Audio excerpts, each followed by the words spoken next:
para hacer un repaso, llevamos 5 capítulos, ¿no? Solo hemos empezado pues el Evangelio de Mateo por allá en Sukkot, si no mal recuerdo. Estuvimos allí comenzándolo, ya han pasado unos meses. Y bueno, nos detendremos lo que haga falta, ¿no? Y hoy la semana pasada comenzamos una introducción a todo lo que es el Sermón de la Montaña, ¿no? Este Sermón de la Montaña ya dije que es uno de el discurso más famoso que pueda haber, ¿no? Es citado tanto por creyentes, obviamente, como por no creyentes, simpatizantes, ¿no? Toda clase de personas. Y hoy vamos a comenzar lo que es el preámbulo al Sermón de la Montaña, porque el Sermón de la Montaña no solo son las bienaventuranzas, ¿no? La bienaventuranza es el preámbulo a todo lo que viene hablando Mateo en estos capítulos y que Lucas también va a detallar en su capítulo 6. Pero Mateo se va a detener más en la conducta del creyente y en todo lo que conlleva lo que es el reino de los cielos, ¿no? El reino de los cielos, aquel que Juan el Bautista primero comenzó a proclamar y Yeshua comenzó también a proclamar y a establecerlo, ¿no? Desde que comenzó su ministerio después del bautismo y toda la implicación que tenía que estuvimos viendo, ¿no? Entonces hoy vamos a adentrarnos, ¿no? Vamos a ver si nos da tiempo. No creo, ¿no? Son 8 bienaventuranzas en las que pues obviamente faltarían tiempo y hay tanto que decir, ¿no? Se puede extraer tanta riqueza de estas bienaventuranzas que podríamos hasta detenernos solo con una y abarcar pues toda la enseñanza solo con una, ¿no? Tanto a la práctica como a el estudio, ¿no? Sin embargo, vamos a detenernos en cada una, vamos a analizar, pero también vamos a sacar algo provechoso, ¿no? Y bueno, que de tiempo lo que de tiempo, vamos a entonces a ver del versículo 1 de Mateo 5 a tratar de ver 10 versículos, ¿no? Que son lo que abarcan las bienaventuranzas. Entonces vamos a leer, ¿no? Esto está en la diapositiva 321. Ahí tenéis el índice. Voy a echar un poquito para acá. Y vamos a comenzar con el verso 1 al 2, ¿no? Que este es el preámbulo a luego el sermón. Y dice lo siguiente, Mateo 5, versículo 1 al 2, dice: Cuando vio a las multitudes, subió a la ladera de una montaña y se sentó. Sus discípulos se le acercaron, ¿no? Y tomando él la palabra, dice aquí la Nueva Versión Internacional, literalmente el griego dice abriendo la boca, ¿no? Comenzó a enseñarles diciendo.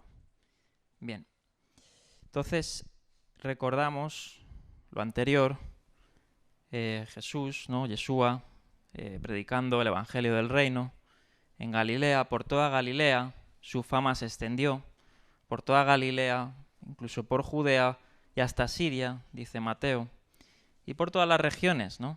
Que rodeaban el Jordán, y multitudes iban a él, ¿no? Había una gran expectación por su mensaje. Multitudes iban, muchos con dolencias, enfermedades, pues se oía por allá, ¿no? Que un nazareno o uno de Nazaret sanaba las enfermedades, ¿no? Sanaba las dolencias, que los ciegos veían, ¿no? Que los sordos oían y que, pues, muchas personas esperaban que él fuera el Mesías, ¿no? Había una gran expectación, ya lo dijimos en los capítulos anteriores, ¿no? Analizamos la historia, el contexto histórico de los evangelios. Y esto empieza a establecerse, ¿no? Empieza a impactar todas las regiones, no solo por las que Jesús pasaba, sino por todas las regiones alrededor, porque todas las regiones alrededor pues querían acudir a esta persona, ¿no? Que habían escuchado. Entonces, dice aquí el verso 1, cuando vio las multitudes, él subió a una ladera de una montaña, ¿no? Y según el texto nos cuenta, pues los discípulos, ¿no? En este caso puedan ser más allá de los 12, todos aquellos que estaban siguiéndole, porque muchos seguían a Jesús, ¿no? Sin embargo, Jesús escogió a 12 entre todos, ¿no? Los tutoreó y les enseñó las verdades de este reino de los cielos, ¿no? Y de quién era Él. Entonces aquí vamos a analizar estos dos versos antes de comenzar con las bienaventuranzas. Y dice, comentando el verso 1, en cierto sentido, la introducción a este discurso ya ha comenzado, ¿no? En los anteriores versículos hablando de arrepentíos, que el reino de los cielos ha venido, ¿no? Y sanando a los enfermos. El reino de los cielos traería eso, ¿no? La manifestación del Mesías traería eso, ¿no? Estuvimos viendo los pasajes proféticos que se nos hablan del advenimiento del Mesías y que el advenimiento del Mesías conllevaría todas estas señales, ¿no? Porque todos estos eran señales de que Él era el Mesías. Pero el reino de los cielos va a ir tomando forma, ¿no? En lo que es la enseñanza, en lo que es la palabra, ¿no? Y esto lo voy ahora, se me viene a la mente, tomar la analogía nuestra. Nosotros, ¿no? Conocimos a Dios, ya sea por un milagro, ¿no? Todos hemos vivido un milagro. El más grande milagro es que nuestro corazón responda al llamado, ¿no? Que es esa salvación, ¿no? Que es el preámbulo de eso. Entonces, muchos habían escuchado y habían vivido esos milagros, ¿no? Pero ahora tocaría lo que conlleva, es el llevarlo al reino de los cielos, ¿no? Entonces, el reino de los cielos obviamente tiene unos parámetros, ¿no? Se rige por unas reglas, ¿no?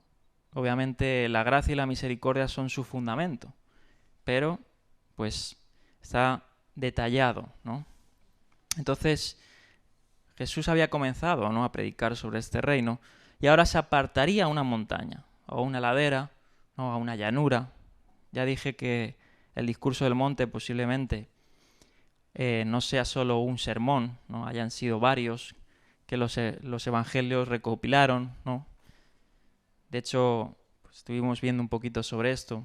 Lucas detalla que fue una llanura, ¿no? Posiblemente pues, en una región él comenzaría a hablar sobre estas verdades. Y pues dice que se fue con los discípulos, ¿no? Los llamados a seguirle. Dice aquí, las multitudes se distinguen así deliberadamente de la audiencia del discurso. Aunque en Mateo 7, 28 al 29, que no hemos llegado, vamos a ver que han estado escuchando. O sea, encontramos por Mateo capítulo 7 más adelante que en este sermón o en todas estas palabras que él dice, muchos se habían acercado, ¿no? No solo los que le seguían, sino muchos otros, ¿no?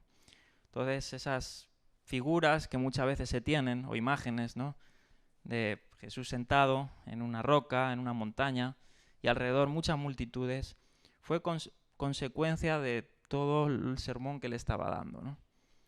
Pues yo creo, ¿no?, que así como la luz atrae, ¿no?, en la oscuridad, así Jesús hacía con las multitudes, ¿no?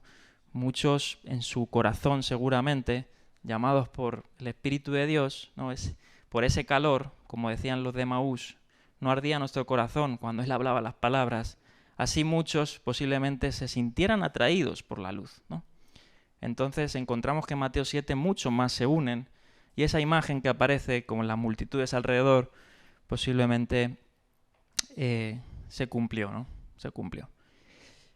Parece ser que todas estas personas, ¿no?, estarían ahí a ver qué dice este hombre, ¿no? Y bien. Entonces, siguiente diapositiva. Jesús sube a la ladera de una montaña, ¿no?, y encontramos pues siempre figuras parecidas o tipológicas, ¿no?, como pueda ser, como comenté, con el profeta Moisés, ¿no?, con el libertador Moisés, cuando él se apartó a una montaña, ¿no?, llamado por Dios, la montaña Sinaí, y ahí recibió lo que es la constitución de Israel, ¿no? ¿Cuál es la constitución de Israel? Las 10 palabras, ¿no?, los 10 mandamientos, las 10 promesas, como queráis llamarlo, ¿no? Por lo tanto, muchos han visto, ¿no?, que esa comparación entre el profeta que había de venir, Jesús, y Moisés, ¿no?, o como el nuevo Moisés, ¿no?, o el nuevo legislador, que en el mismo sentido es el mismo, ¿no?, pero encarnado. Sin embargo, como aclarará la exposición posterior, Jesús no proclamaba ninguna nueva ley, ¿no? Muchos han visto esto como dejando atrás a un lado la ley vieja, ¿no?, como la llaman. Sin embargo, Jesús, en este sermón, más adelante, por allá en el capítulo 7 diría, creo que era el 5 o el 7, no recuerdo exactamente, que ni una tilde, ¿no?, pasaría de la ley, ¿no? Entonces, quiere decir que él no estaba atentando o dejando atrás la antigua ley, entre comillas, ¿no?, sino que él la estaba completando, ¿no?, la estaba llenando de significado y llenándola y quitando todos los velos que podían haber en ella, ¿no? Y bien, entonces literalmente se lee en la montaña, en griego, to oros, o una ladera, ¿no?, se puede traducir así. Y en otros lugares se refiere de esta forma, más general, a una región montañosa, ¿no?, que dominaba el horizonte que rodeaba Capernaum, como más adelante Mateo comenta. Por tanto, no podemos determinar, ¿no?, dónde exactamente fue el mensaje, pues el Evangelio no lo dice, sino en una región montañosa, llanura, ¿no? El lugar tradicional que se ha ubicado es el noroeste de Galilea, donde a día de hoy hay un monte llamado o denominado como el Monte de las Bienaventuranzas. Dice aquí, Franz, dice, ofrece al menos una buena ilustración acústica, ¿no? Es plausible que se diera ahí, porque al haber tantas multitudes, obviamente, no desde cualquier lugar podrían escuchar ese sermón, ¿no?, o esas palabras. Y esa región, pues, cumple esos parámetros, ¿no?, donde podría dirigirse a una gran multitud y que puedan escuchar, ¿no?, ser oído por muchas personas a la vez. Bien, vamos a seguir. Quisiera leer este comentario ya. Ya vamos a comenzar con las bienaventuranzas. Este comentario que he citado. Y dice aquí, en la 324, haciendo esta pregunta: ¿no podía enseñar allí mismo donde estaba la gente?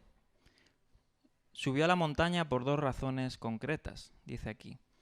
Primero, para que se cumpliera la profecía de Isaías, que dijo, ¿no?, enlaza esta profecía aquí, este comentario: sube a un monte alto, oh Sión, heraldo de buenas nuevas. En segundo lugar, para mostrar el misterio del amor, porque su ascensión significa la altura de la virtud. Por eso subió a la montaña, para mostrarnos que quien enseña y quien escucha el camino de la justicia de Dios debe estar a la altura de las virtudes espirituales. El que enseña debe ser el primero, un ejemplo de sus palabras, para que enseñe más con sus obras que con sus palabras. Como dice el apóstol a Timoteo, dice, da ejemplo a los creyentes. El que camina por el valle de la vida terrenal, sin embargo, pisa senderos oscuros y habla palabras altisonantes, porque nadie puede estar en el valle y hablar desde una montaña. Dice, habla desde donde estés, habla desde tu posición.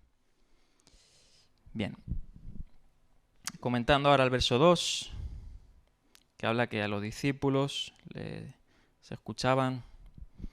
Y ese discurso, como dice aquí este comentario, iba directamente a los más cercanos, ¿no?, a los discípulos, aquellos que se habían acercado a él buscando este reino de Dios, ¿no? Dice aquí eso. Dice, aunque las multitudes son a menudo objeto de la preocupación de Jesús como maestro y como sanador, también hay momentos en Mateo en las que se aleja deliberadamente de ellas, ¿no? Encontramos que muchas veces él se aparta a un lugar, ¿no?, a un lugar solitario para, pues, hablar más íntimamente con sus discípulos. Posiblemente este fuera el propósito por todas las multitudes, sin embargo, multitudes se le siguieron sumando y sumando, ¿no? A veces, dice, se retira, ahí hay citas, en contextos de hostilidad o peligro, pero se trata simplemente de la búsqueda de un ambiente más tranquilo para enseñar.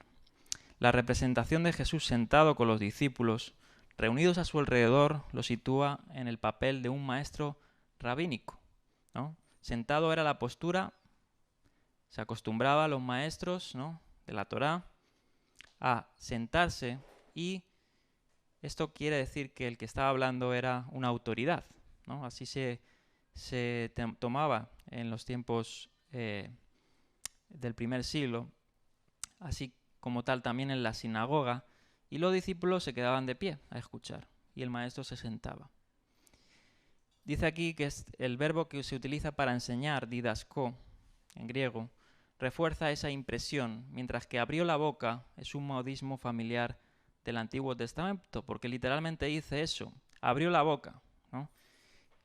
Y abrir la boca es como un hebraísmo, obviamente tiene una carga semántica que es una enseñanza, ¿no? Es una enseñanza y tienes que prestar atención. Cuando Dios abre la boca, ¿no?, hay que prestar atención, porque sus palabras no son en balde, y porque sus palabras tienen poder, ¿no? Y esto, obviamente, no se queda atrás, pues es Dios mismo hablando, ¿no? Entonces abrió la boca, nos recuerda a esas alusiones del Antiguo Testamento donde se utiliza este mismo término, ¿no? Mateo establece así el modelo de maestro autorizado, con autoridad, con el que concluirá también el discurso así. Bien, vamos a hacer una pequeña introducción a las bienaventuranzas, porque ahora vamos a comenzar el sermón con ellas, el preámbulo. Diapositiva 326. Dice, Lucas tiene 4 bienaventuranzas. En Lucas 6:20 al 22 encontramos 4 bienaventuranzas, que Mateo amplía, y vamos a encontrar que Mateo parece ser que va más al detalle, ¿no? Y ahora vamos a ver algún ejemplo. Por ejemplo, Lucas dice, bienaventurados los pobres, porque de ellos es el reino.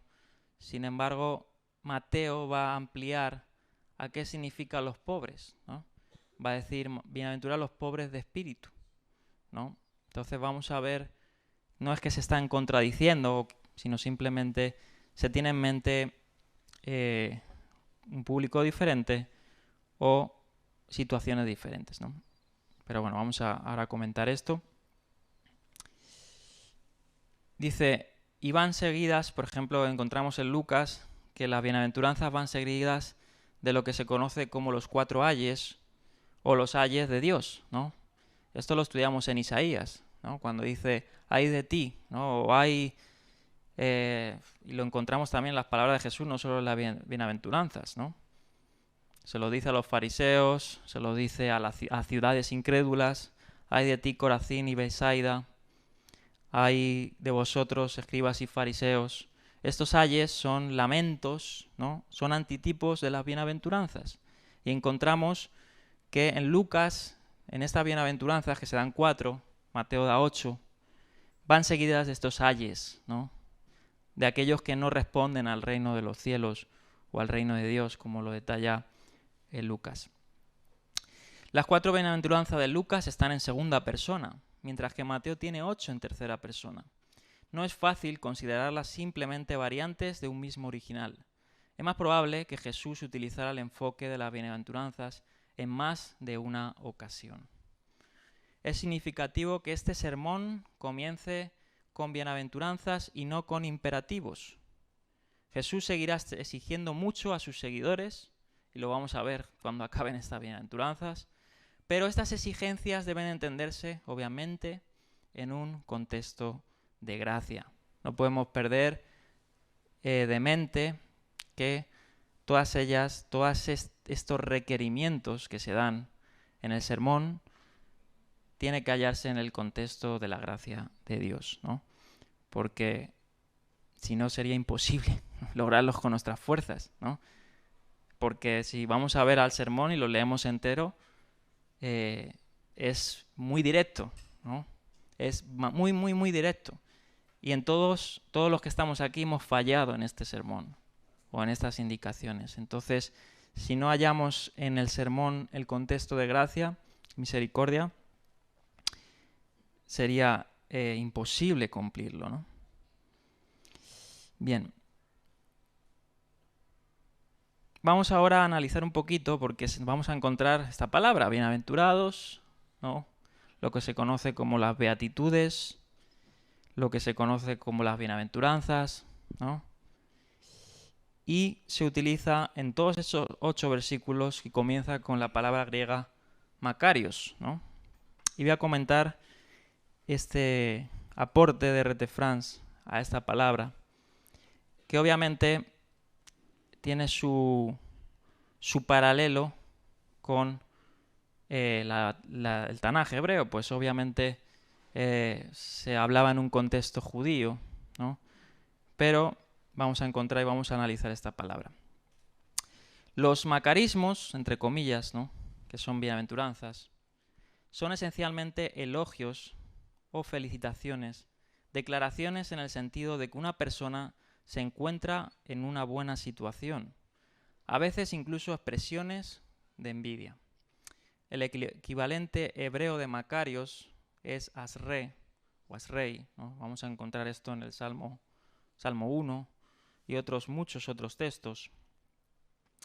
El equivalente sería esta palabra, Asrei, en lugar del más cargado teológicamente, que sería Baruch, ¿no?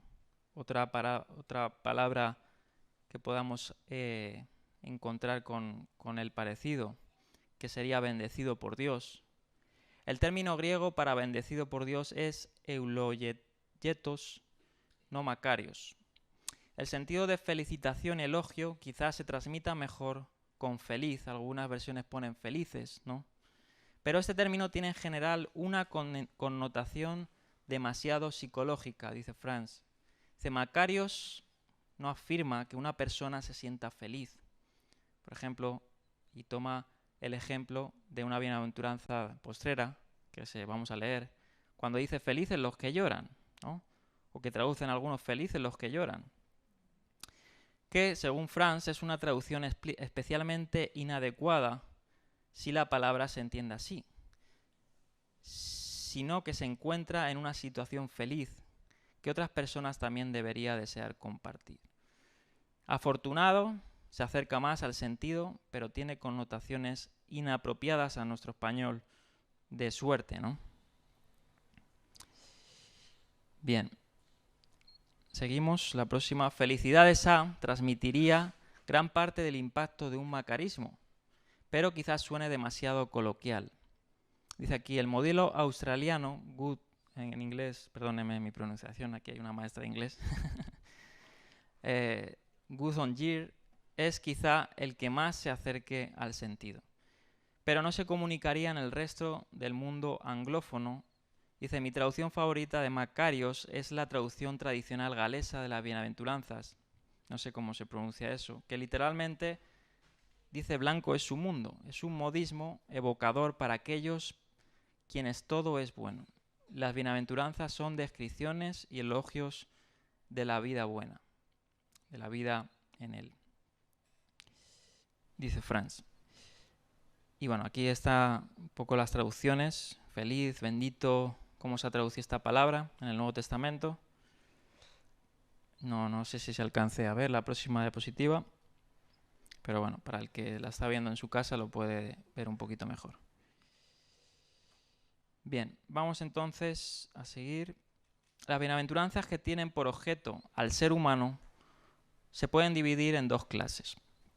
Una clase habla de personas que son bienaventuradas por sus circunstancias actuales. Proverbios 3:13 dice, felices o bienaventurados los que hallan sabiduría y los que adquieren inteligencia.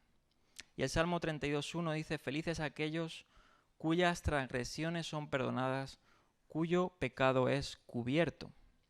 Y son ejemplos de esta primera clase o esta primera división que se hace en las bienaventuranzas. Una segunda clase dice, la segunda bendice a las personas por los que le esperan el futuro, ¿no? Porque muchas de estas bienaventuranzas tienen su sentido álgido en la escatología, ¿no? Es decir, en el reino postrero, ¿no? Y luego comentaremos sobre eso.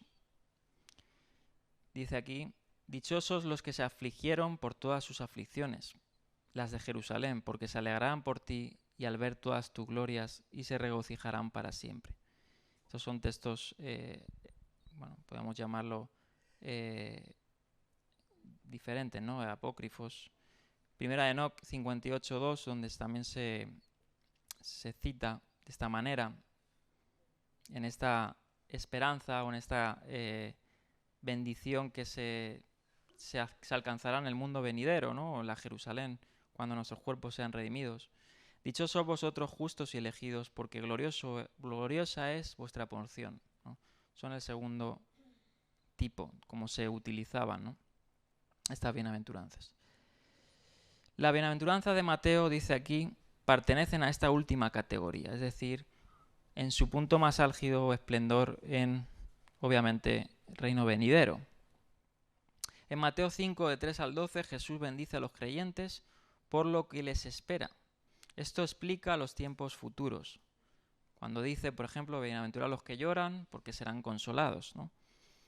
O porque heredarán la tierra, o porque serán saciados, o porque recibirán misericordia. No se trata de una sabiduría basada en la experiencia, sino de una promesa escatológica que prevé lo inaudito. Los males del presente se desharán y los justos serán recompensados. La primera parte de cada bendición describe el presente de los creyentes, mientras que la segunda mitad representa veredictos escatológicos anticipados. Bien, aquí hice una tabla, ¿no?, de lo que sería esta última categoría, que es la condición presente de aquellos que se hallan en estas bienaventuranzas, ¿no? Por ejemplo, los pobres de espíritu, en su condición presente, que ya veremos que se comenta sobre cada una de esas condiciones presentes. Sin embargo, lo que van a hallar, ¿no?, como promesa en una condición futura, ¿no? El pobre de espíritu poseerá el reino, los que lloran van a obtener el consuelo, los que son mansos van a obtener satisfacción, los que desean la justicia, condición, ahí se me ha colado, esa la justicia, hay otro paralelo, los misericordiosos que obtendrán misericordia, los puros de corazón que van a ver a Dios, ¿no? Obviamente ahí se ve más claramente, ¿no? El puro de corazón sí que podemos decir en el momento que va a ver a Dios de una forma más íntima, pero se verá más en plenitud, ¿no?, en esa condición futura. Por eso tienden más al hallar su lugar en esa condición futura. Los pacificadores serán llamados hijos de Dios, los perseguidos poseerán el reino de los cielos y los oprimidos obtendrán una gran recompensa. Bien, vamos ahora entonces a leer la primer Macario, bienaventuranza, y dice lo siguiente, ¿no? Aquí ya es Jesús abriendo la boca, comenzando su discurso del reino de los cielos, y comienza con esta bienaventuranza, ¿no?, alabando para aquellos que han respondido, ¿no?, a este reino celestial, ¿no? Verso 3 dice: dichosos, ¿no?, bienaventurados los pobres en espíritu, porque el reino de los cielos les pertenece. Bien, vamos a comentar sobre esta primera bienaventuranza. Dice: la primera bienaventuranza se refiere a la espiritualidad auténtica. La aprobación de Dios no llega a quienes presumen de sus riquezas espirituales. Más bien, la aprobación de Dios es para aquellos que admiten su pobreza espiritual, es decir, su bancarrota espiritual, ¿no? Y vamos ahora a comentar un poquito lo contrario, que sería los que presumen, ¿no?, de ser espirituales. Ser pobre de espíritu es, dice aquí David L. Turner en su comentario de Baker, dice: La aprobación de Dios no llega, ser pobre de espíritu es reconocer la total dependencia de Dios para todo, ¿no? Para la justicia y para el sustento. La Biblia contiene repetidas referencias a este término afligido en hebreo o anabim, que son personas cuya penuria económica les dejaba sin nada en lo que confiar excepto en Dios, ¿no? Los comentaristas han visto que se hace referencia a estos afligidos, ¿no? A estos que no tienen nada sino que confiar solamente en Dios, ¿no? Y eso muchas veces es el propósito de Dios, para que nosotros seamos probados y afligidos, ¿no? Porque la aflicción es donde más clamamos, ¿no? Puramente a Dios, ¿no? O genuinamente a Dios, ¿no? Tristemente es así.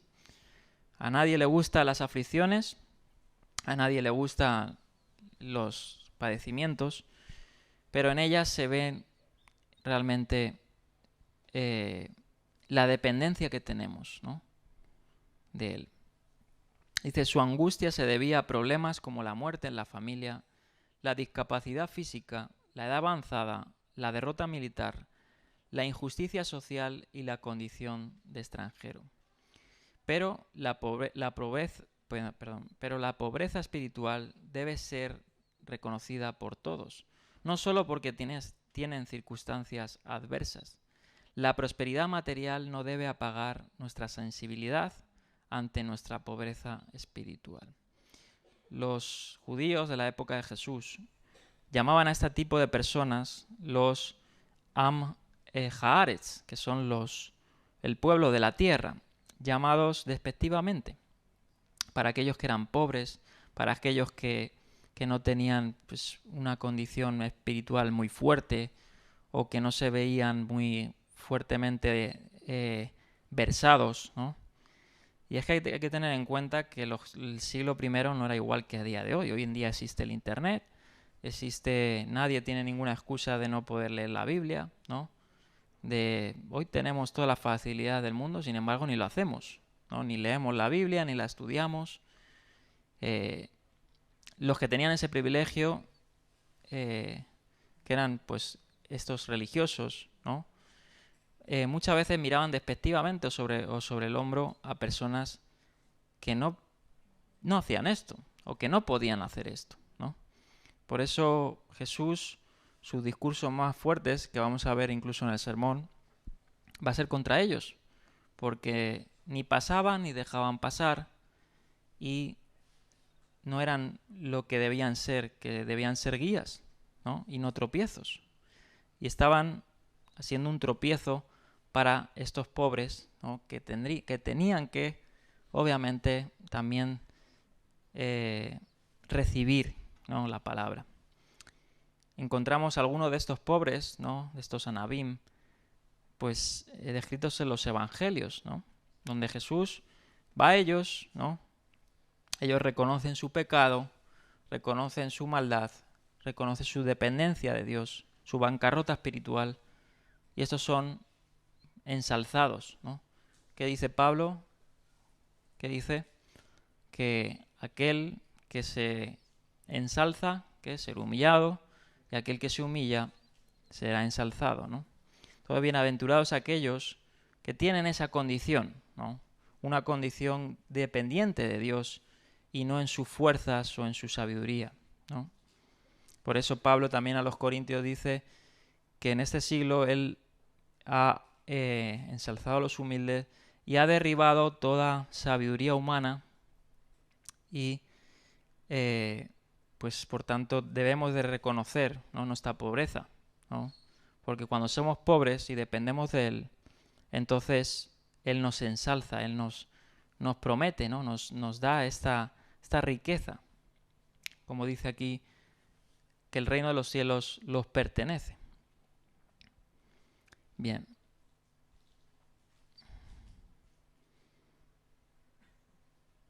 Isaías 61:1, anticipando esto, dijo lo siguiente: El Espíritu del Señor Omnipotente está sobre mí, por cuanto me ha ungido, para anunciar buenas nuevas. ¿A quién? a los pobres. Obviamente pobres tanto físicamente, ¿no?, como podríamos entender que se relata en Lucas, o pobres en espíritu, que es lo más trascendente, ¿no? La frase de Mateo, siguiente diapositiva, es pobres de espíritu, pero la visión de Lucas de esta bienaventuranza solo dice: bienaventurados vosotros los pobres. Aunque algunos estudiosos creen que Mateo ha espiritualizado la versión más exacta de Lucas de un dicho que originalmente se refería a la pobreza material, es mucho más probable que Mateo solo haya aclarado la intención original de Jesús, centrándose en la disposición interior de los pobres, ¿no? Y es que el reino de los cielos, ¿no?, comenzaría desde lo profundo, ¿no?, comenzaría desde el corazón. Y luego se establecería más allá, ¿no?, en esa escatología, en todo, ¿no?, en todos los aspectos, en el corazón y en el exterior. Por eso dice que nuestros cuerpos serán redimidos, ¿no? Dice también aquí hay una probable alusión a Isaías 66, 1 al 2, similar en Mateo 11, 5.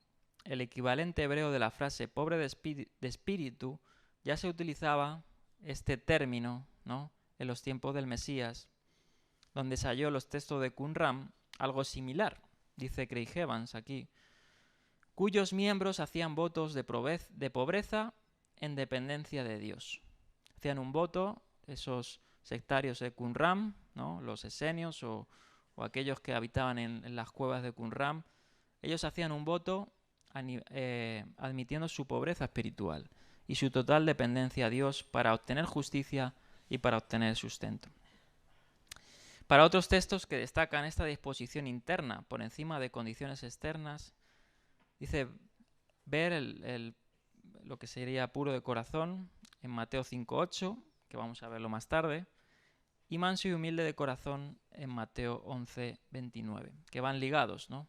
Obviamente un pobre de espíritu tiene que ser una persona mansa, una persona humilde de corazón, ¿no?, porque está reconociendo su pobreza espiritual o su pobreza. En la Escritura los pobres suelen ser los piadosos y los perseguidos.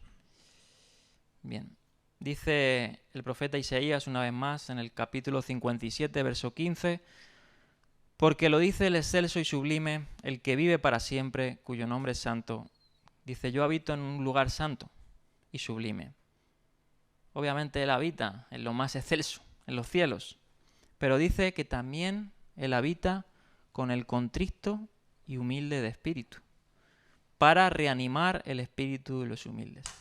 No hay mayor trono que dé gloria a Dios que un corazón humilde y contrito y humillado. Porque sí, en los cielos Él, en su trono, Él está recibiendo adoración día y noche. En el cielo no hay pecado, no hay iniquidad, pero en este mundo sí la hay. Y en nuestros corazones necesitamos que sean íntegros, reconozcamos nuestra dependencia, y ahí es donde Dios es alabado, ¿no?, en lo profundo de nuestra vida espiritual, en lo profundo de nuestras decisiones, ¿no?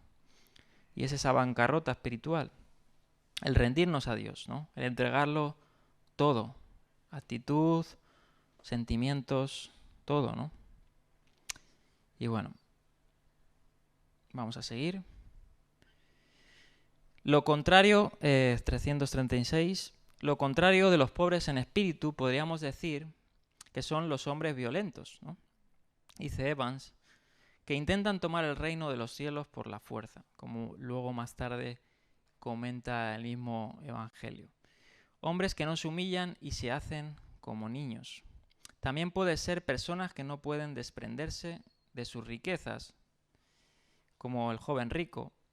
También puede tratarse de escribas y fariseos cuya justicia es inadecuada y que de hecho cierran el paso a la gente al reino de los cielos, pero ellos ni entran por él. Un sentimiento similar se expresa en la literatura rabínica, que también se comenta sobre la pobreza en espíritu, ¿no? Aunque estos textos, en específico, pueda ser posterior, pero tienen la misma idea. Dice: en cuanto a los que son humildes de espíritu, la Escritura declara: así dice el Señor, al que es despreciado por los hombres, los reyes verán y se levantarán los príncipes, también se inclinarán. ¿Ante quién es el humilde de espíritu, no? Bien, comentando Isaías 49:7. Bien, y terminamos esta bienaventuranza con este extracto. Me gustó, bueno, y he sacado muchos. Hay muchos libros que hablan del Sermón de la Montaña, ¿no? Puedo citar muchos, ¿no? Al español recomiendo este, ¿no? Sobre todo a la práctica del teólogo John Stott, ¿no? No sé si alguien ha escuchado sobre él. Él tiene un libro llamado El Sermón del Monte. Él está en español. Y sacando un extracto comentando la bienaventuranza de pobre en espíritu, dice lo que es ser pobre en espíritu.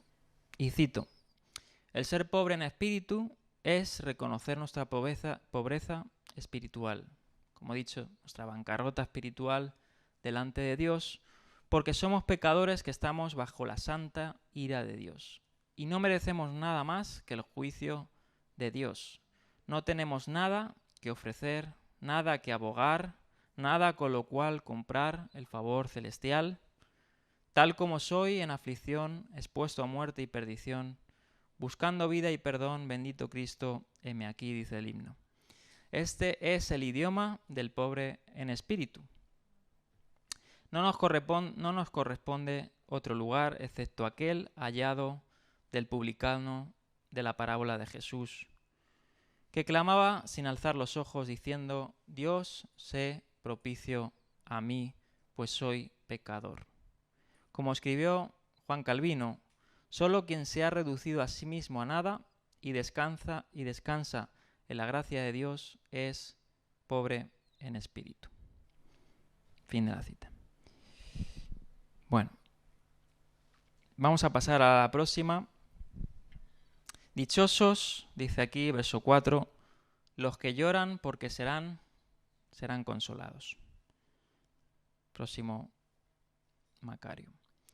Este versículo ilustra el peligro de tratar la primera mitad de una bienaventuranza aisladamente de la segunda mitad. Decir simplemente que los que lloran son felices, como ha dicho antes Franz, ¿no? Que no sería quizás lo más adecuado traducirlo feliz en este caso. Sería claramente un sinsentido, ¿no? Su felicidad consiste en que serán consolados. El eco, ¿no? Y encontramos, que es lo que vamos a estar viendo, un eco muy fuerte en estas bienaventuranzas del profeta Isaías capítulo 61, ¿no? Que es en las situaciones que presentan estas bienaventuranzas son muy similares, ¿no? Isaías 61 del 2 al 3, que hemos leído ya el 1. Por ejemplo, vamos a leer el 2 y el 3, dice: a pregonar el año del favor del Señor, el día de la venganza de nuestro Dios. ¿Qué dice? A consolar a todos los que están de duelo. ¿Y aquí qué dice? Bienaventurados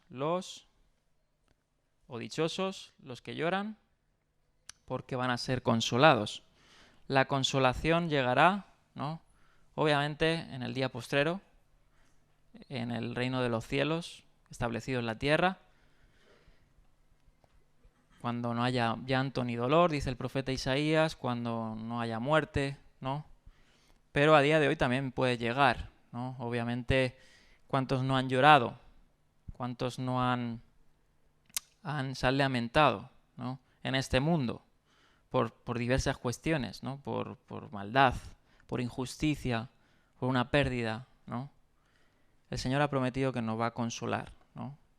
Tanto en el presente como en su máximo esplendor que en el futuro. Dice el profeta Isaías, eso me encanta, enjugará, ¿no?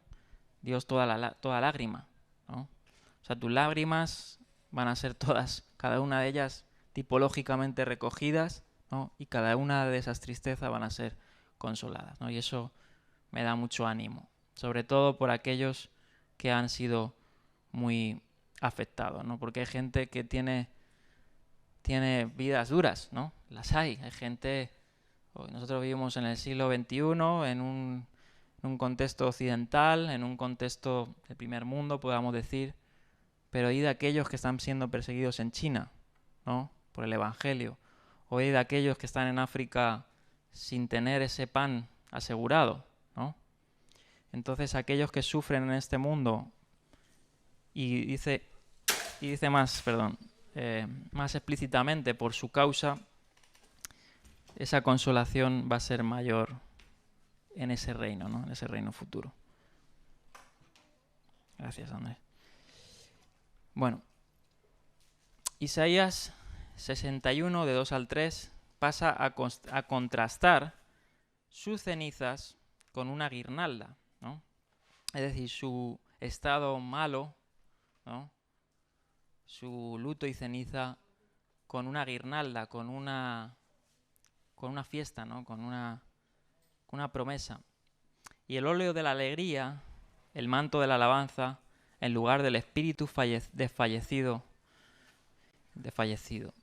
Su mensaje es el de restauración, ¿no? Isaías profetizó la restauración del reino de Israel, ¿no? De los cautivos de Israel, que eran oprimidos, ¿no?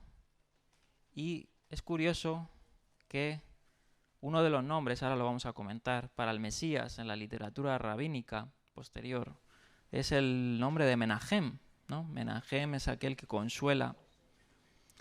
Lucas 2, del verso 25, dice que es la consolación de Israel, Jesús, ¿no? Para quienes, como pueblo de Dios, ¿no? Tú y yo, el Israel físico, que estaban pasando mucha opresión en la historia por los romanos, por los asirios, por los babilonios, por todas las naciones, por el pecado principalmente. Esa consolación va a llegar, ¿no? Obviamente a cada uno del pueblo de Dios, ¿no? Lo veremos, ¿no? Veremos el cese de esta lucha espiritual, ¿no? Del pecado, ¿no? Veremos el cese de cada dolencia, de cada enfermedad, de cada injusticia, ¿no? Lo veremos. Y lo veremos con ese reino, ¿no? De los cielos. No se nos dice o no se dice cuándo serán. La experiencia indica que aunque para algunos se producirá una inversión de la suerte en esta vida, no siempre es así. La afirmación que Mateo hará en el capítulo 9, verso 15, de que los invitados a la boda, es decir, hablando de los discípulos, no pueden lamentarse mientras el novio está con ellos, habla del contraste específico entre el periodo del ministerio terrenal de Jesús y el tiempo que le seguirá. Obviamente los discípulos no tenían tiempo para lamentarse. El novio estaba con ellos, estaban disfrutando de las enseñanzas del más grande orador de todos los siglos, ¿no? Que era Jesucristo, o Yeshua, el Mesías. Y no, en ese momento no había tiempo para otras cosas, para ya sea un dolor, ¿no? O una aflicción. Pero sí, obviamente, cuando sea el novio quitado, dice la parábola, entonces se lamentarán. Obviamente llegará el lamento. Y de hecho llegó, ¿no? Cada uno de ellos fue perseguido. Pero, obviamente, la promesa estaba ahí, que iban a ser consolados, ¿no? Y eso es para todos nosotros, una promesa. Habrá tiempos de alegría, pero su situación en el mundo generalmente, siempre para el creyente, no de ventaja, sino de desventaja, ¿no? Hay que tener presente esto, sobre todo para aquellos que escuchan o que están abotanados en este evangelio de la prosperidad. El Señor, si quiere que prosperemos, ¿no? Jeremías, ese texto tan citado, ¿no? Que Él conoce las intenciones, Él nos quiere que nos vaya bien, ¿no? Él quiere, dice Juan, que prosperes. Sin embargo, no todo es en este mundo, ¿no? O no es terrenalmente, físicamente.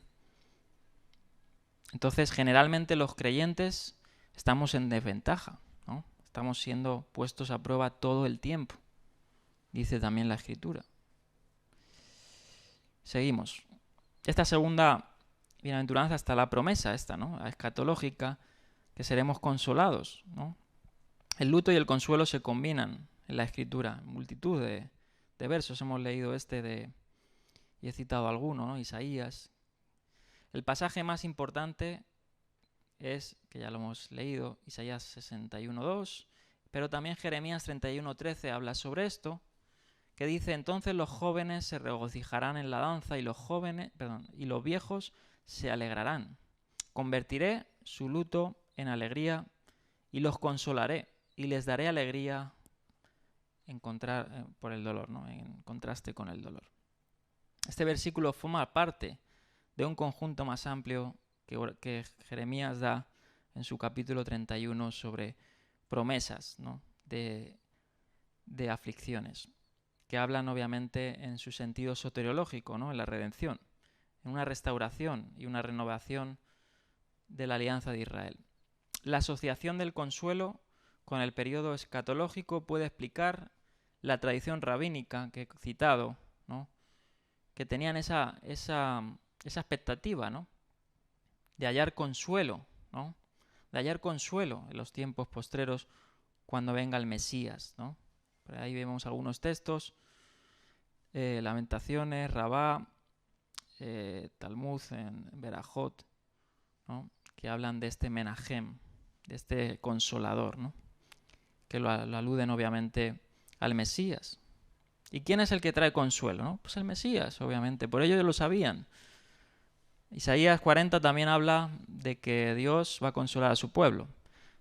Esto es uno de los textos más famosos, lo hemos cantado alguna vez, Nahamu, ¿no? Nahamu Ami, que dice: consuelen, consuelen a mi pueblo, dice su Dios. Hablen con cariño a Jerusalén y anúncienle que ya ha cumplido su tiempo de servicio, que ya ha pagado por su iniquidad, que ya ha recibido la mano del Señor, el doble por todos sus pecados. Bueno, seguimos para terminar esta bienaventuranza. Algunos comentaristas niegan que este lamento sea por el pecado. Esto es lo que se comenta, ¿no? Sobre el lamento, los que lloran. Otros entienden que es un lamento por cualquier tipo de miseria. Dice aquí el comentario, creo que es Franz, dice: la realidad es más sutil. El remanente piadoso de la época de Jesús llora por la humillación de Israel, pero entienden que proviene de pecados personales y corporativos. El salmista testificó: arroyos de lágrimas brotan de mis ojos porque tu ley no es obedecida. Cuando Jesús predicó el reino de los cielos está cerca, él, como antes Juan el Bautista, no esperaban júbilo, sino obviamente un corazón contrito y humillado, ¿no? Lágrimas. No basta con llanto, pero no basta con reconocer la quiebra espiritual personal con un corazón frío. El llanto por los pecados puede ser profundamente conmovedor y puede abarcar una visión global y personal del pecado y de nuestra participación en él. Y de hecho eso es lo que a mí me ocurrió. Yo puedo decir que, como muchos de vosotros, cuando leí, ¿no?, que mi paga, todo lo que había hecho en contra de Dios, había afectado a Dios, ¿no? Porque Dios obviamente no se alegra por tu ignorancia, pasa por alto tu ignorancia, pero cuando yo me di cuenta la gravedad del pecado, me lamenté, ¿no? Me apené, ¿no? Me rasgué, puedo decir así, las vestiduras, ¿no? Di puños contra mi pecho. Y eso es lo que el Evangelio hace, ¿no? Como decía por allá un predicador, que lo primero que hace el Señor es herirte para luego curarte con el Evangelio, ¿no? Y así es. El Señor primeramente nos deshace, ¿no? Deshace nuestro ser, nuestra altivez.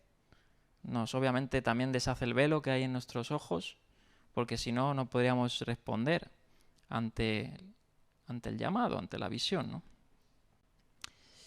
Bien, Pablo entiende estas cuestiones, ¿no? Habla del pecado, ¿no? De la gravedad del pecado.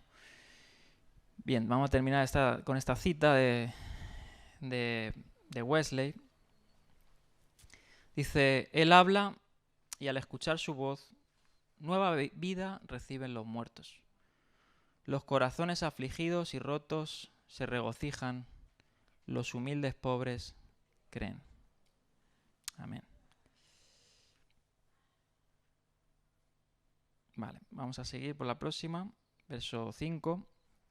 Dichosos los humildes, porque recibirán la tierra como herencia, ¿no? En otras versiones dice los mansos, ¿no? Bien. Siguiente dice, mansos como pobres de espíritu no solo se refiere a los que de hecho están en desventaja y carecen de poder, sino también a aquellos cuya actitud no es arrogante ni opresiva. La tercera bienaventuranza es prácticamente, dice aquí, una cita del Salmo 36 o 37, según la fuente. Dice, los mansos heredarán la tierra.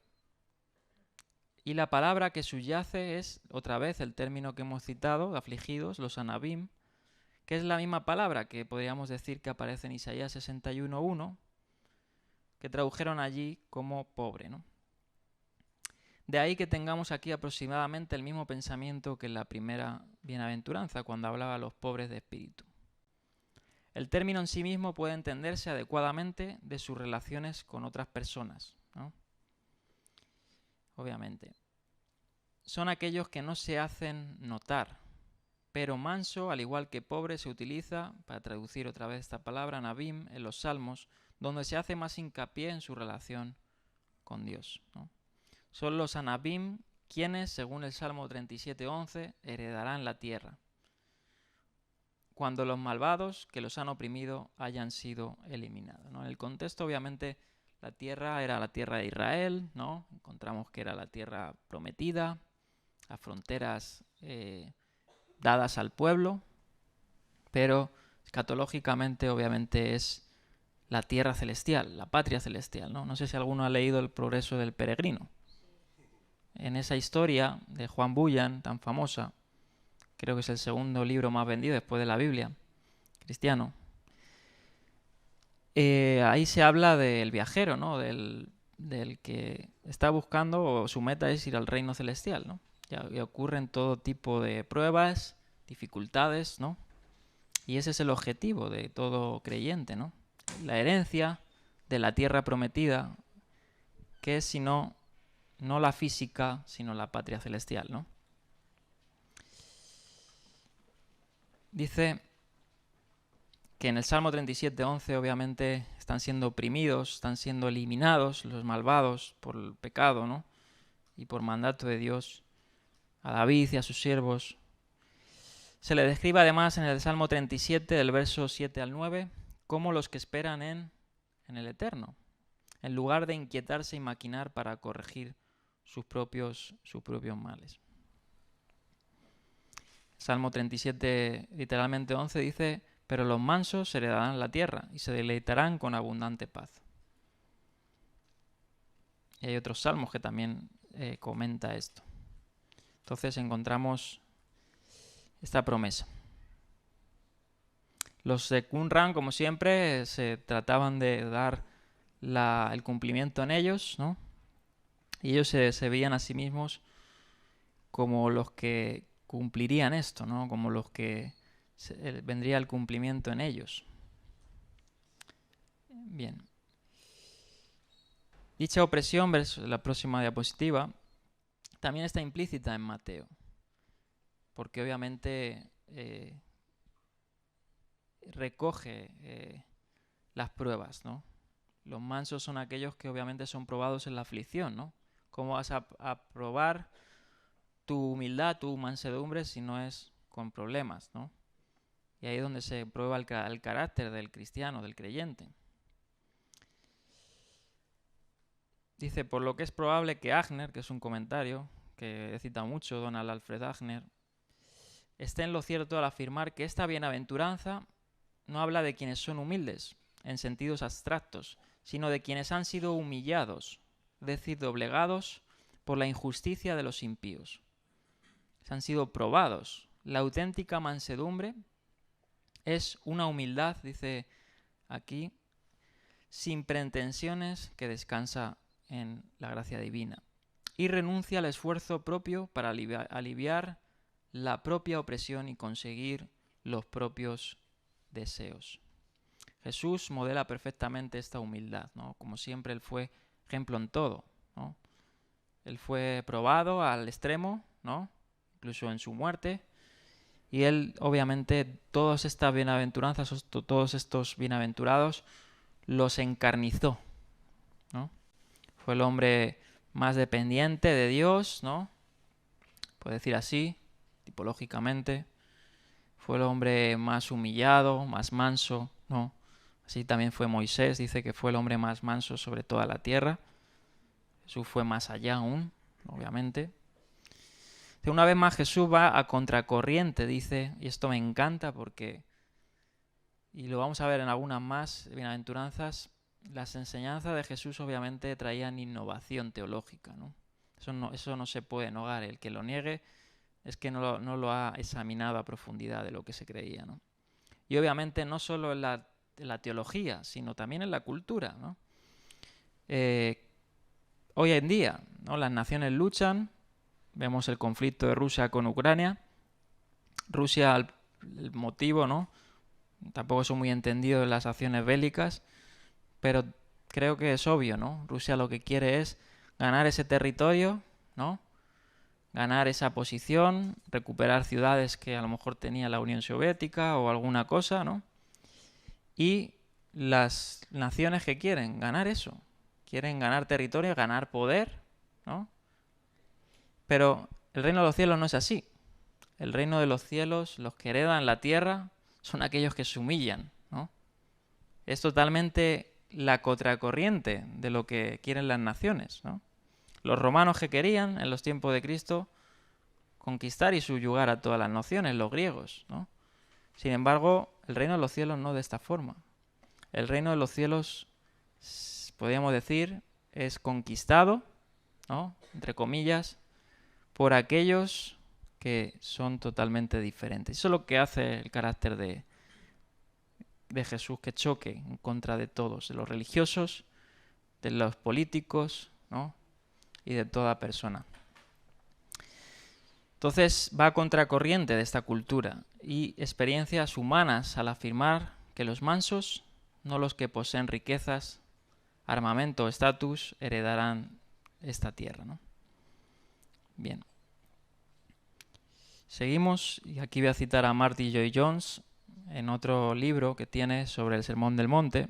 Son buenos libros a leer, ¿no? Son libros que rescatan mucha riqueza espiritual de las bienaventuranzas. Y comentando, ¿no?, a esta mansedumbre, al ser manso, dice Lloyd-Jones, ¿qué es pues la mansedumbre? Creo que podemos resumirlo de esta manera. La mansedumbre es, esencialmente, una visión y verdadera de uno mismo, que se expresa en la actitud y la conducta con respecto a los demás. Es pues dos cosas, dice. Es mi actitud hacia mí mismo y es una expresión de ello en mi relación con los demás. Ya ves cómo inevitablemente se sigue de ser pobre de espíritu y estar de luto. A un hombre nunca puede ser manso si no es pobre de espíritu. Un hombre nunca puede ser manso a menos que se haya visto a sí mismo como un vil pecador. Estas otras cosas deben venir primero. Pero cuando tengo esa verdadera visión de mí mismo, en términos de pobreza de espíritu y lamento por mi pecado, me lleva a ver que debe haber una ausencia de orgullo. El hombre manso no está orgulloso de sí mismo. Siente que no hay nada de lo que pueda presumir. También significa que no se hace valer. Ya ves, es una negación de la psicología popular de hoy en día, que dice, hazte valer, expresa tu personalidad. El hombre que es manso no quiere hacerlo, se avergüenza incluso de ello. El hombre manso tampoco exige nada para sí mismo. No toma todos sus derechos como reivindicaciones. No exige su posición, sus privilegios, sus posesiones, su estatus en la vida. Sin embargo, es como el hombre descrito por Pablo en Filipenses capítulo 2, que obviamente está hablando de Jesucristo, a nosotros. Haya pues en vosotros este sentir que también hubo en Cristo Jesús, que Cristo no afirmó ese derecho a la igualdad con Dios, deliberadamente no lo hizo. Y ese es el punto que tú y yo tenemos que llegar. Y ahí acaba. La próxima cita que quisiera leer para rescatar es la mansedumbre. Dice, una persona mansa ni provoca el mal, ni es provocada por el mal, ¿no? Esto me hizo pensar. Las cargas del pecado no prevalecen contra tales personas en la medida en que no son la causa del pecado. El manso se contenta más con soportar una ofensa, fíjate, se contenta más con soportar una ofensa que con cometerla. Pero a menos que uno no tema ser ofendido, no podrá mantenerse sin pecado. Porque así como en un campo nunca falta la cizaña en el mundo, nunca faltan los provocadores. Por eso es verdaderamente manso quien cuando ha de hacerlo. Ahí termina. Bien. Próxima bienaventuranza dice, los dichosos los que tienen hambre y sed de justicia, porque serán saciados, ¿no? Aquí vemos otra vez una ampliación del sermón de Lucas, que dice, bienaventurados los hambrientos, ¿no? Aquí Mateo más específico, de justicia. Bien. Hambre y sed, dice la siguiente, expresan vivamente el deseo. Dice, los hijos de Coré gritaban, mi alma, en el Salmo 42, 2, mi alma tiene sed del Dios vivo. La hambruna espiritual más profunda es el hambre por la palabra de Dios. Dice el profeta Amós que en los postreros días no habrá hambre de comida ni sed de bebidas, sino de escuchar la palabra de Dios, ¿no? ¿Cuántos hambrientos hay de eso? Espero que sea así, ¿no? Que no sean de los que quieren terminar para irse a comer. Que los hay, ¿no? Obviamente, pero que no sea así, ¿no? Que vengamos con la expectación, ¿no? De que necesitamos nutrirnos de la palabra, necesitamos una palabra de Dios, ¿no? La cuarta bienaventuranza puede aludir al Salmo 107, 5 al 6, en cuya versión griega aparecen las palabras que se utilizan hambre y sed. Hambrientos y sedentos, su alma desfalleció dentro de ellos, dice el Salmo. Entonces clamaron al Señor en su angustia, y Él los libró de su angustia. Amén. Pero la tradición profética puede haber contribuido una vez más. Dice aquí, pensemos en el capítulo 49 de Isaías, verso 10, que dice que no pasará hambre ni sed, ni el viento abrasador ni el sol los abatirá, porque el que se apiada de ellos los guiará, y junto a fuentes de agua los conducirá. O un texto del profeta Jeremías, también aludiendo a esto, que dice, en su versión de la Septuaginta, he saturado a toda alma sedienta y he saciado a toda alma hambrienta, ¿no? Siguiente dice, la promesa de Jesús de que los que tienen hambre y sed de justicia quedarán saciados, habla de esta esperanza profética, ¿no? Literalmente, obviamente, Él alimentó a muchos, ¿no? Dice el Evangelio que con 5 panes y 5 peces lo multiplicó y muchos comieron. Pero Él reconocía, bueno, de hecho Él lo dijo, lo vimos en las tentaciones, ¿no? Que le ofrece el diablo comida, di a estas piedras que se conviertan en pan. Y Jesús, ¿qué le dijo? No solo de pan vivirá el hombre, sino de toda palabra que sale de la boca de Dios, ¿no? Aquellos que son hambrientos y sedientos por la justicia de Dios son los que obviamente la van a encontrar en el presente, pero también en el futuro. Dice aquí, el Señor de los ejércitos, Isaías 25:6, hará para todos los pueblos un banquete. Este verso me encantó, ¿no? Me encanta. Y esto es tú y yo siendo saciados por Dios, ¿no? Amén. No sé si alguno ha ido a un buffet algún día, ¿no? Con mucha hambre. Yo creo que todos, ¿no? A un buffet Lila Azul, por ejemplo.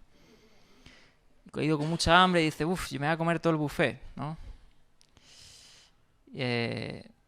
Y ha terminado, ¿no? Y ha quedado repleto, hasta luego se siente hasta mal, ¿no? Uno. Pero lo que va a traer Dios es ¿cómo se diría?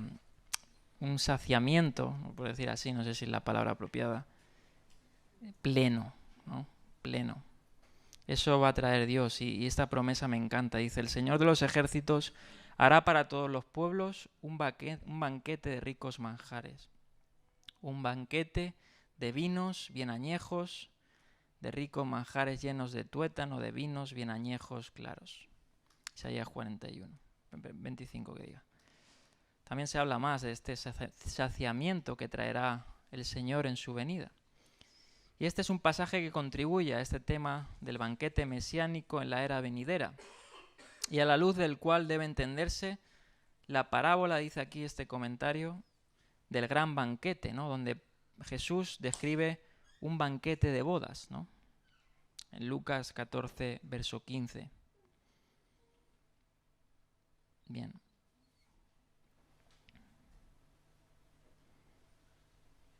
Seguimos. Se discute la naturaleza exacta, ¿no?, de esta justicia. Obviamente dice, bienaventurados los hambrientos y sedientos de justicia, ¿no? Este es un comentario de Carson que pone los puntos de vista. Algunos sostienen, hablando de la palabra justicia, ¿no?, que se trata de la justicia imputada de Dios, ¿no? Es decir, la justicia delante de Dios, ¿no? Cuando tú eres legalmente, como dice Romanos, ¿no?, declarado justo ante los ojos de Dios, ¿no? La salvación escatológica, o más estrictamente lo que es la justificación. Es decir, aquellos que tienen sed por ser justificados o hallarse justificados en aquel día, ¿no?, en el sentido soteriológico, ¿no?, de salvación.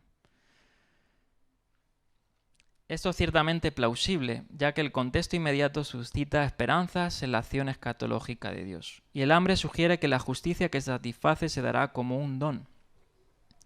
Pero hay una objeción, es que esta palabra, diakosine o dikosune, tanto se utiliza en el Nuevo Testamento y que tanto utiliza Mateo, no se utiliza de esta forma, ¿no?, de la justificación, el término soteriológico.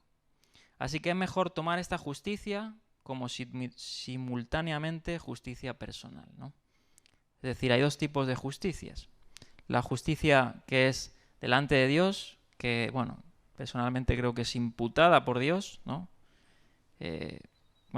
Para el que sepa más de esto, hay un debate en torno a la justificación, ¿no?, si hay participación humana o no, ¿no? Los reformados piensan que es imputada, ¿no?, y los católicos piensan que es parte de Dios y parte del hombre, ¿no? Está ese debate que por siglos, de hecho, es la doctrina que más ha separado a la Iglesia católica de la protestante. Pero en este sentido está hablando de una justicia que se adquiere, ¿no?, en torno a la respuesta de ya haber sido salvado, es decir, las obras del creyente, ¿no?, o los actos de justicia, los actos de santidad. Bien, seguimos con esta cita, me gustó mucho del comentario de David L. Turner. Dice, aquellos que se dan cuenta de su falta para lograr un comportamiento recto ante Dios, en lugar de aquellos que se jactan de sus logros justos, recibirán lo que anhelan.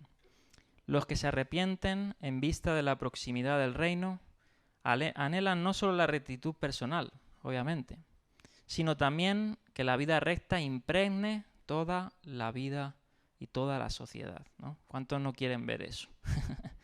Y entre nosotros primero. Solo, dice Turner, cuando se haga la voluntad de Dios en la tierra como en el cielo, se logrará plenamente esta justicia social. O sea que no anhelamos esto, ¿no? Como antes hemos orado, anhelamos la manifestación de los hijos de Dios, ¿no? Pero eso se dará, obviamente, cuando venga el rey, el legislador, ¿no? Yo me acuerdo de un amigo, ¿no?, que trataba de hacer eso, ¿no?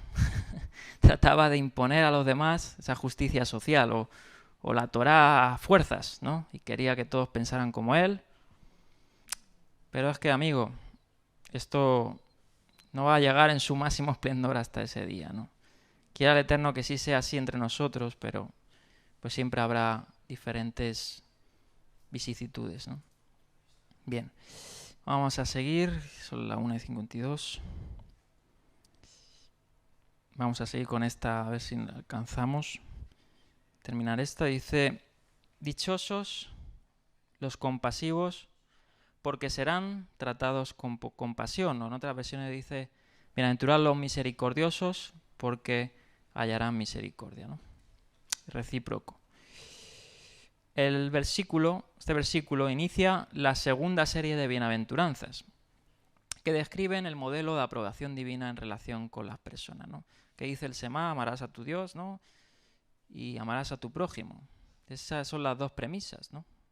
Si no amas a tu prójimo, dice Juan, quien ves, ¿no?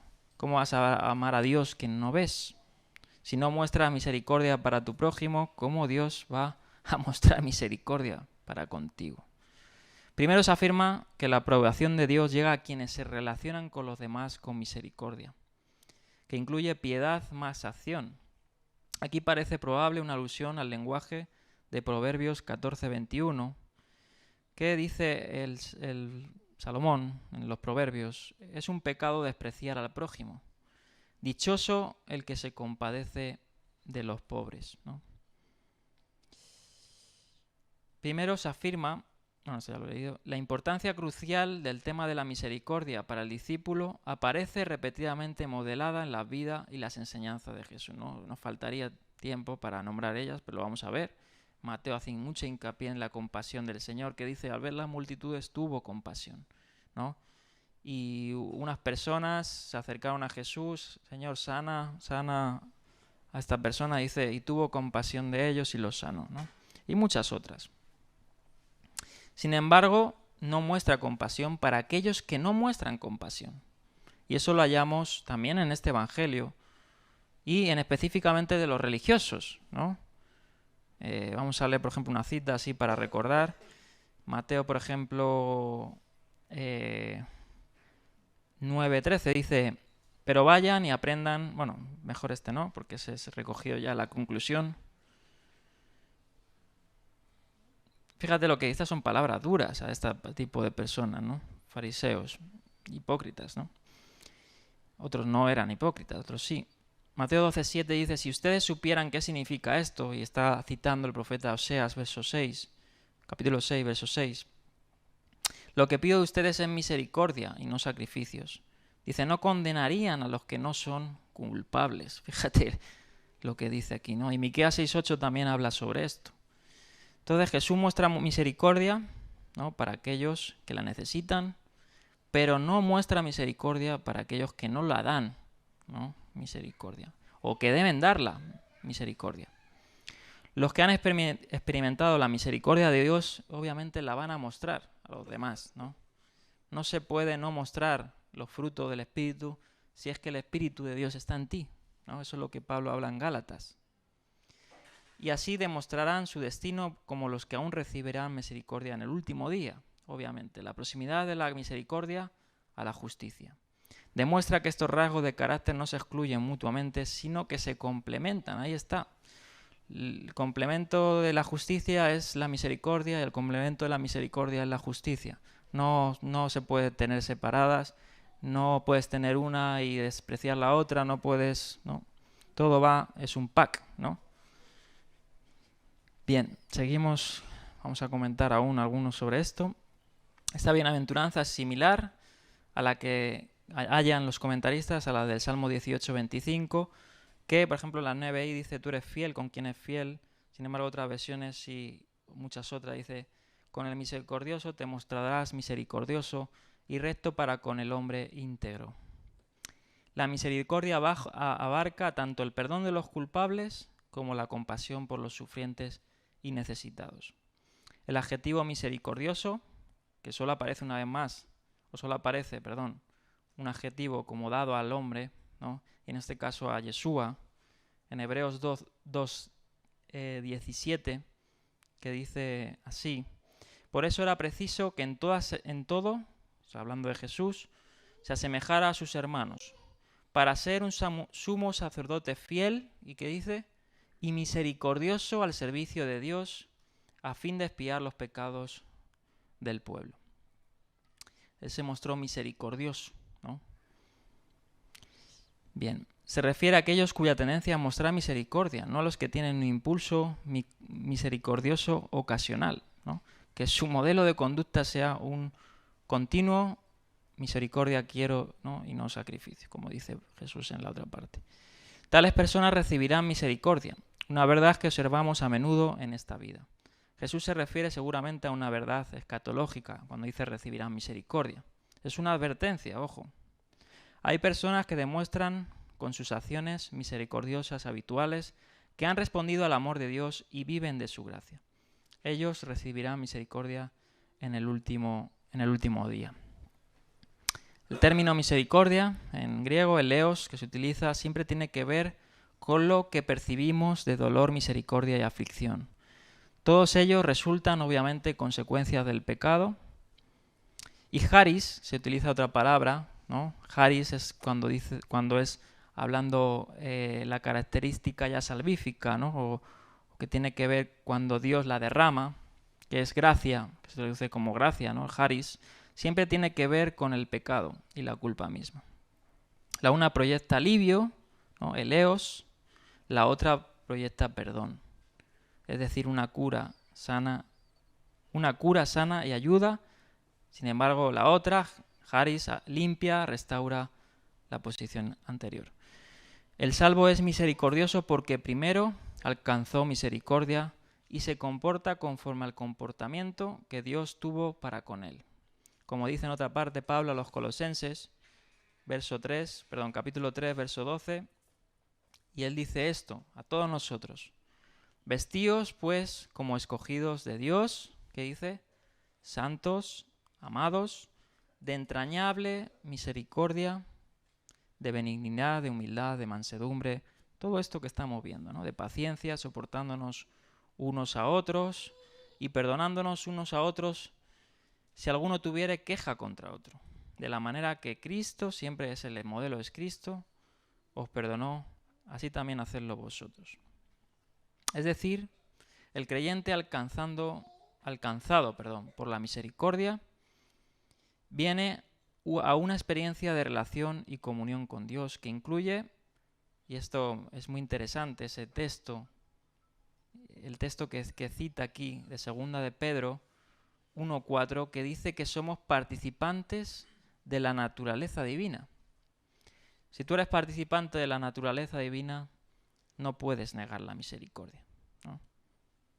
No misericordioso como una opción del sistema religioso que practicas, sino como una necesidad impuesta, lo que produce el nuevo nacimiento, que se hace un principio y razón de vida en él.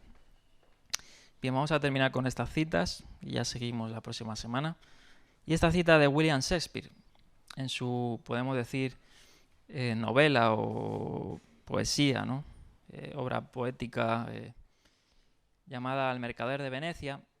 Y él, William Shakespeare, bueno, parece ser que fue creyente, ¿no? Según dijo antes de morir, él decía: confío mi alma a Dios, mi Creador, esperando y creyendo firmemente que por los méritos de Jesucristo será admitido a participar de la vida eterna. En su testamento dijo esto, ¿no? Y él en esta obra dice: la cualidad, así poéticamente, muy bonita, la cualidad de la clemencia es que no sea forzada. Cae como la dulce lluvia del cielo sobre el llano que está por debajo de ella. Es 2 veces bendita. Bendice al que la concede y bendice al que la recibe. Fíjate, es bonito, ¿no? Si tú muestras misericordia, pues Dios te va a mostrar misericordia, ¿no? O sea, te bendice tanto a ti como al que la muestras. Es lo que hay de más poderoso en lo que es todopoderoso. Sienta mejor que corona al monarca sobre su trono. Eso es lo que produce la misericordia. Y otra cita para terminar, de Barnhouse, dice lo siguiente: cuando Jesucristo murió en la cruz, que es el modelo, obviamente, de la misericordia, todos recordamos ese pasaje, ¿no? Toda la obra de Dios por la salvación del hombre pasó del reino de la profecía y se volvió una realidad histórica. Dios ha tenido ahora misericordia de nosotros, ¿no?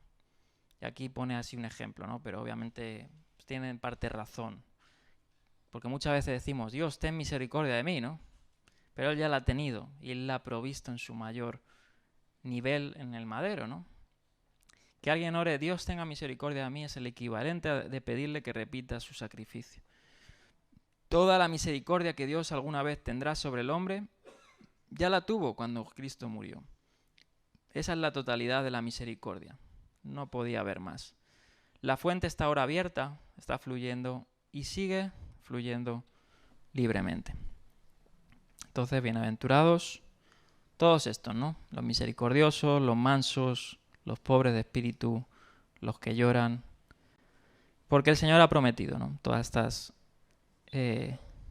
promesas, ¿no? Y seguiremos viendo, ¿no? Seguiremos viendo algunas de ellas. Creo que hemos abarcado la mitad.